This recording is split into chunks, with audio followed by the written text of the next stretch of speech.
Hello everyone, আসসালামু আলাইকুম। সবাই কেমন আছেন? আজকে আমি দেখাবো কিভাবে আপনারা এনজয় ভিপিএন এ 30 এর প্যাকেজে সেটিং করে চালাবেন। তো প্রথমত আপনাকে প্যাকেজ করতে হবে। তো প্যাকেজ করতে হলে আপনাকে 8294 1100 নম্বরে সেন্ড করে আপনাকে প্যাকেজটি করতে হবে। তো একটা কথা বলে নিই, গুরুত্বপূর্ণ সহকারে কথাটি বুঝবেন এবং করবেন। তো প্রথমত আপনি যখন 30 এর প্যাকেজটি করবেন তার আগে কোনো রিচার্জ করবেন না। রিচার্জ কখন করবেন? আগে আপনি চেক দিতে হবে যে আপনার মোবাইলে 30 এর প্যাকেজটি আছে কিনা। ওকে, তো দেখেন, আপনি যখন মেসেজ অপশনে গিয়ে এই যে মেসেজ অপশন থাকবে 1100 নাম্বারে 8294 সেন্ড করবেন, তখন আপনার মোবাইলে যদি দেখেন এই যে মাসওয়ারা লেখাটা আসে, তাহলে আপনি এই প্যাকেজটি করলে 1 মাস আনলিমিটেড ইন্টারনেট চালাতে পারবেন। আর যদি দেখেন এই ট্যাক্স ফান্ডিল লেখাটা আসে, তাহলে কিন্তু চালাতে পারবেন না। আর তখন রিচার্জ করে যদি আপনি এই প্যাকেজটা কিনে নেন, তখন কিন্তু ইন্টারনেট কাজ করবে না, ভিপিএনও কাজ করবে না।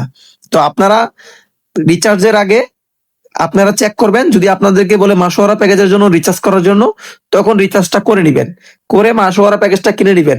কিনে নেওয়ার পরে আমাদেরকে মেসেজ করবেন যে ভাই আমাকে একটা টেস্ট পিন দেন, আমি চেক করব। আপনাকে আমরা 2-3টা টেস্ট পিন দেব, 2-3টা ভিপিএন এর। ওকে, তো তখন আপনাকে এরকম ফাইল এবং ইউজার দিয়ে থাকবো। তো ফাইলটা আপনারা এভাবে দিলে ইনস্টল করবেন। দেখেন, ইনস্টলে ক্লিক করে ইনস্টল করবেন। তো আমি ফুল প্রসেস দেখাই দিতেছি, আপনারা ওই সিস্টেম অনুযায়ী কাজ করবেন।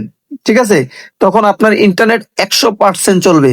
আর আমি এখন মনে করি মোবাইলে ফ্রির চেয়ে 30 রিয়ালের প্যাকেজ চালানো খুব ভালো এবং 60 রিয়াল প্যাকেজ চালানো খুব ভালো। কারণ ভাই আপনার মূল কিন্তু ইন্টারনেট, আপনি ইন্টারনেটের মাধ্যমে বাংলাদেশে কথা বলতে পারেন, ফ্যামিলির সাথে কথা বলতে পারেন। ঠিক আছে, যদি ইন্টারনেট না থাকে আপনি কোনোভাবে যোগাযোগ করতে পারবেন না, সোশ্যাল মিডিয়া চালায় মজা পাবেন না।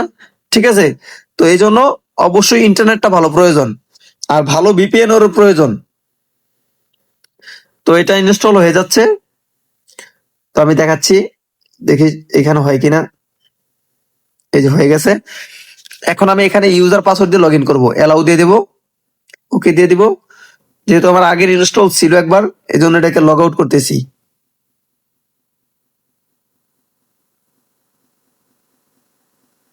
হুম, ইউজারটা কেটে দিলাম।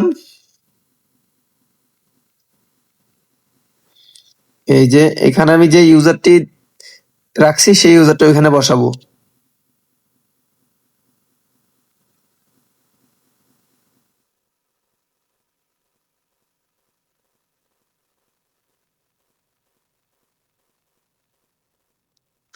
এই যে আপনার লগ ইন হয়ে যাবে। লগ ইন হওয়ার পর আপনি চাইলে সেভ করে দিতে পারেন, চাইলে নাও করতে পারেন। তারপর আপনি আপডেট ভার্সনটা চেক করে নিবেন। করার পর এখানে দেখবেন অনেকগুলো সার্ভার থাকবে, তার ভিতর থেকে এখানে যাবেন। এখানে গিয়ে এই যে 30 টিল 1টা 2টা 3টা 4টা এরকম ভাবে থাকবে, আপনি একটা সিলেক্ট করবেন, করার পর উপরে যাবেন। উপরে গিয়ে এখানে অটো রাখতে পারেন, অথবা এখান থেকে সার্ভার সিলেক্ট করে কানেকশন দিবেন। প্রথমত দেখবেন কানেকশন হয় কিনা। ঠিক আছে, তো এখানে কানেকশন হয়ে গেছে। তো এভাবে যদি কানেকশন হয়ে যায় আপনি ইন্টারনেট চালাতে পারবেন। আর অবশ্যই অবশ্যই আমাদের ইউটিউব চ্যানেলটি সাবস্ক্রাইব করে আমাদের ইউটিউব চ্যানেলের নামটি হোয়াটসঅ্যাপে এসে বলবেন যে ভাই এই চ্যানেল থেকে আমি আইছি, আমার এই একটা টেস্ট পিন দেন। ওকে, সবাই ভালো থাকবেন, খোদা হাফেজ।